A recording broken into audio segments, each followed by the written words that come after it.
Қасиетті жұмада жан нұрланар. Көктен түскен қуанып әрбір хабар.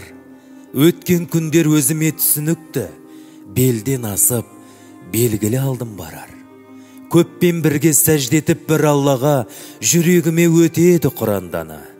Жұма намаз құтбасы оқылады, имам сөзін тыңдаймын құмарлана.